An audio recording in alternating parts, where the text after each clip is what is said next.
بسم اللہ الرحمن الرحیم۔ میرے محترم بھائیوں اور دوستوں، دائی کی حیات اسلام کی حیات ہے اور دائی کی موت بھی اسلام کی موت ہے۔ مسند احمد میں ہے کہ نبی کریم علیہ السلام فرماتے ہیں کہ گزشتہ زمانے میں ایک بادشاہ تھا، اس کے یہاں جادوگر تھا۔ جب جادوگر بڑا ہوا تو اس نے بادشاہ سے کہا کہ اب میں بوڑھا ہو گیا ہوں اور میری موت کا وقت قریب آ رہا ہے، مجھے کسی بچے کو سونپ دو تاکہ میں اسے جادو سکھا دوں۔ چنانچہ ایک ذہین لڑکے کو وہ تعلیم دینے لگا۔ لڑکا اس کے پاس جاتا تو راستے میں ایک راہب کا گھر پڑتا، جہاں وہ عبادت میں اور کبھی واز میں مشغول ہوتا۔ یہ لڑکا بھی کھڑا ہو جاتا اور اس کے طریق عبادت کو دیکھتا اور واز سنتا۔ آتے جاتے یہاں رک جایا کرتا تھا۔ جادوگر بھی مارتا اور ماں باپ بھی، کیونکہ وہاں بھی دیر میں پہنچتا اور یہاں بھی دیر میں آتا۔ ایک دن اس بچے نے راہب کے سامنے اپنی یہ شکایت بیان کی۔ راہب نے کہا کہ جادوگر تجھ سے پوچھے کہ کیوں کر دیر ہو گئی تو کہہ دینا کہ گھر والوں نے روک لیا تھا، اور گھر والے بگڑے تو کہہ دینا کہ آج جادوگر نے روک لیا تھا۔ یوں ہی ایک زمانہ گزر گیا کہ ایک طرف تو وہ جادو سیکھتا تھا، دوسری طرف کلام اللہ اور دین سیکھتا تھا۔ ایک دن یہ دیکھتا ہے کہ راستے میں ایک زبردست ہیبت ناک جانور پڑا ہوا ہے، لوگوں کی آمد و رفت بند کر رکھی ہے۔ ادھر والے ادھر اور ادھر والے ادھر نہیں آ سکتے، اور سب لوگ ادھر ادھر حیران پریشان کھڑے ہوئے ہیں۔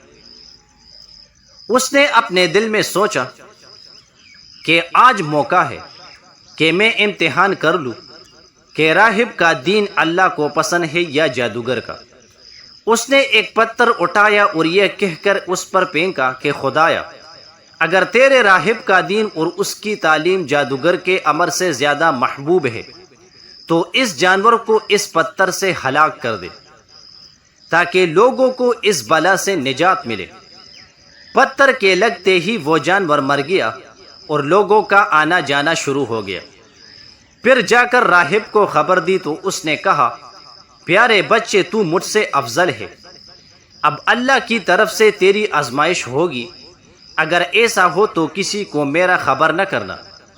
اب اس بچہ کے پاس حاجت مند لوگوں کا تانتا لگ گیا اور اس کی دعا سے اندھے، کوڑی، جزامی اور ہر قسم کے بیمار اچھے ہونے لگے۔ بادشاہ کے ایک نابینا وزیر کے کان میں بھی یہ آواز پڑی۔ وہ بڑے تحفے تحائف لے کر حاضر ہوا اور کہنے لگا، اگر تو مجھے شفا دے تو یہ سب میں تجھے دے دوں گا۔ اس نے کہا کہ شفا میرے ہاتھ میں نہیں، میں کسی کو شفا نہیں دے سکتا، شفا دینے والا تو صرف اللہ تعالیٰ ہے۔ اگر تو اس پر ایمان لانے کا وعدہ کرے تو میں اس سے دعا کروں گا۔ اس نے اقرار کیا۔ بچے نے اس کے لیے دعا کی، اللہ تعالیٰ نے اسے شفا دے دی۔ وہ بادشاہ کے دربار میں آیا اور جس طرح اندھا ہونے سے پہلے کام کرتا تھا کرنے لگا اور آنکھیں بالکل روشن تھی۔ بادشاہ نے متعجب ہو کر پوچھا کہ تجھے آنکھیں کس نے دی؟ اس نے کہا، میرے رب نے۔ بادشاہ نے کہا، ہاں یعنی میں نے۔ وزیر نے کہا، نہیں نہیں، میرا اور تیرا رب اللہ ہے۔ بادشاہ نے کہا، اچھا، میرے سوا تیرا کوئی اور رب بھی ہے؟ وزیر نے کہا، ہاں، میرا اور تیرا رب اللہ ہے۔ اب اس نے اسے مار پیٹ شروع کر دی اور طرح طرح کی تکلیفیں اور ایذائیں پہنچانے لگا اور پوچھنے لگا کہ تجھے یہ تعلیم کس نے دی؟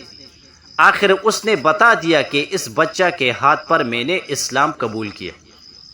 اس نے اسے بلوایا اور کہا، اب تو تم جادو میں خوب کامل ہو گئے ہو کہ اندھوں کو دیکھتا اور بیماروں کو تندرست کرنے لگ گئے ہو۔ اس نے کہا، غلط ہے، نہ میں کسی کو شفا دے سکتا ہوں اور نہ جادو، شفا اللہ تعالیٰ کے ہاتھ میں ہے۔ کہنے لگا، ہاں یعنی میرے ہاتھ میں ہے، کیونکہ میں ہی اللہ ہوں۔ اس نے کہا، ہرگز نہیں۔ کہا، پھر کیا تو میرے سوا کسی اور کو رب مانتا ہے؟ تو وہ کہنے لگا، ہاں، میرا اور تیرا رب اللہ تعالیٰ ہے۔ اس نے اب اسے بھی طرح طرح کی سزائیں دینی شروع کر دی۔ یہاں تک کہ راہب کا پتہ لگا لیا۔ راہب کو بلا کر اس سے کہا کہ تو اسلام کو چھوڑ دے اور اس دین سے پلٹ جا۔ اس نے انکار کیا تو اس بادشاہ نے اسے آرے سے چیر دیا اور ٹیک 2 ٹکڑے کر کے پھینک دیا۔ پھر اس نوجوان سے کہا کہ تو بھی دین سے پھر جا۔ اس نے بھی انکار کیا تو بادشاہ نے حکم دیا کہ ہمارے سپاہی اسے فلاں فلاں پہاڑ لے جائے اور اس کی بلند چوٹی پر پہنچ کر پھر اسے اس کے دین چھوڑ دینے کو کہے۔ اگر مان لے تو اچھا، ورنہ وہی سے اسے لڑکا دے۔ چنانچہ یہ لوگ اسے لے گئے۔ جب وہاں سے دھکا دینا چاہا تو اس نے اللہ تعالیٰ سے دعا کی، خدایا جس طرح چاہے مجھے اس سے نجات دے۔ اس دعا کے ساتھ ہی وہ پہاڑ ہلا اور وہ سب سپاہی لڑک گئے، صرف وہ بچہ ہی بچا رہا۔ وہاں سے اترا اور ہنسی خوشی پھر اس ظالم بادشاہ کے پاس گیا۔ بادشاہ نے کہا، یہ کیا ہوا؟ میرا سپاہی کہاں ہے؟ فرمایا، میرے اللہ نے مجھے ان سے بچا لیا۔ اس نے کچھ اور سپاہی بلوائے اور ان سے کہا کہ اسے کشتی میں بیٹھا کر لے جاؤ اور بیچوں بیچ سمندر میں ڈبو کر چلے آؤ۔ یہ اسے لے کر چلے اور بیچ میں پہنچ کر جب سمندر میں پھینکنا چاہا تو اس نے پھر وہی دعا کی کہ یا اللہ جس طرح چاہے مجھے ان سے بچا۔ موج اٹھی اور سپاہی سارے کے سارے سمندر میں ڈوب گئے، صرف وہ بچہ ہی باقی رہ گیا۔ یہ پھر بادشاہ کے پاس آیا اور کہا، میرے رب نے مجھے ان سے بھی بچا لیا۔ اے بادشاہ، تو چاہے تمام تر تدبیریں کر ڈال لیکن آپ مجھے ہلاک نہیں کر سکتے۔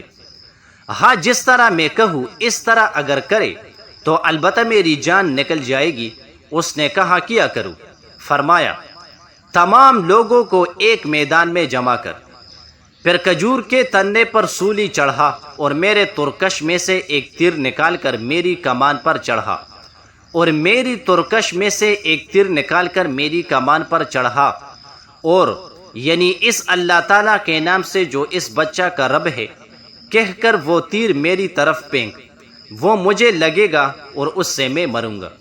چنانچہ بادشاہ نے یہی کہا۔ تیر بچے کی کمٹی میں لگا، اس نے اپنا ہاتھ اس جگہ رکھ لیا اور شہید ہو گیا۔ اس کے اس طرح شہید ہوتے ہی لوگوں کو اس کے دین کی سچائی کا یقین ہو گیا۔ چاروں طرف سے یہ آوازیں اٹھنے لگی کہ ہم سب اس بچے کے رب پر ایمان لا چکے ہیں۔ یہ حال دیکھ کر بادشاہ کے ساتھی بڑے گھبرائے اور بادشاہ سے کہنے لگے، اس لڑکے کی ترکیب ہم تو سمجھے ہی نہیں، دیکھیے اس کا یہ اثر پڑا، یہ تمام لوگ اس کے مذہب پر ہو گئے۔ ہم نے تو اسی لیے اسے قتل کیا تھا کہ کہیں یہ مذہب پین نہ پڑے، لیکن وہ ڈر تو سامنے ہی آ گیا اور سب مسلمان ہو گئے۔ بادشاہ نے کہا کہ اچھا، یہ کرو کہ تمام محلوں اور راستوں میں خندقیں کھدواؤ اور ان میں لکڑیاں بھرو اور ان میں آگ لگا دو۔ جو اس دین سے پھر جائے اسے چھوڑ دو اور جو نہ مانے اسے اس آگ میں ڈال دو۔ ان مسلمانوں نے صبر کے ساتھ آگ میں جننا منظور کر لیا اور اس میں کود کود کر گرنے لگے۔ البتہ ایک عورت جس کے گود میں ایک دودھ پیتا چھوٹا سا بچہ تھا، وہ ذرا جھج کی تو اس بچے کو اللہ تعالیٰ نے بولنے کی طاقت دی۔ اس نے کہا، اماں کیا کر رہی ہو؟ تم تو حق پر ہو، صبر کرو اور اس میں کود پڑو۔